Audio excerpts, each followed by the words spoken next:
జిల్లా శ్రీరంగరాజపురం మండలానికి చెందిన వైసీపీ కీలక నేత మామిడి తోటలో కోటి రూపాయలకు పైగా విలువ చేసే 32 ఎర్రచందనం దుంగలను ఆదివారం పోలీసులు స్వాధీనం చేసుకున్నారు.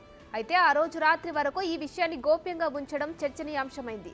శ్రీరంగరాజపురం మండలంలోని పిల్లారి కుప్పం గ్రామానికి చెందిన రిటైర్డ్ సైనికోద్యోగి రవికుమార్ తన మామిడి తోటలో ఎర్రచందనం చెట్లు పెంచారు. వాటిని విక్రయించేందుకు తిరుపతి జిల్లా పిచ్చటూరుకు చెందిన లైసెన్స్డ్ ఎర్రచందనం వ్యాపారి రవినాయుడుతో మాట్లాడారు.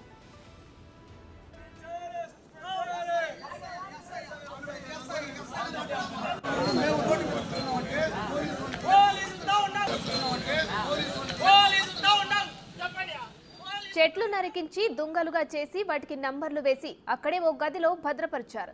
జూలై 23న కొన్ని దుంగలు చోరీ కాగా మిగిలినవి అక్కడి నుంచి వైసీపీ కీలక నేత మామిడి తోటలోకి తరలించారు. అక్కడి నుంచి అక్రమంగా విక్రయించేందుకు ప్రయత్నిస్తుండటంతో పోలీసులకు సమాచారం అందింది.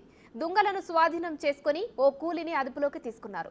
అయితే పోలీసులు అసలు నిందితులను వదిలేసి కూలీని అరెస్టు చేశారంటూ టీడీపీ నాయకులు ఎస్ఆర్పురం పోలీస్ స్టేషన్ ఎదుట ఆందోళనకు దిగారు. ఎస్ఐని సస్పెండ్ చేయాలని డిమాండ్ చేశారు. కార్వేటి నగరం సీఐ సత్యబాబు వచ్చి వారితో చర్చించి ఆందోళన విరమింపజేశారు.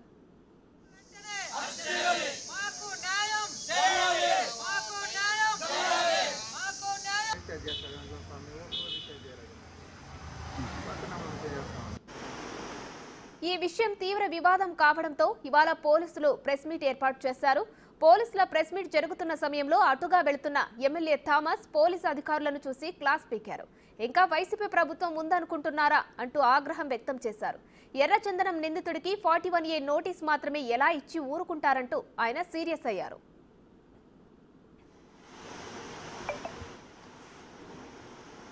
సార్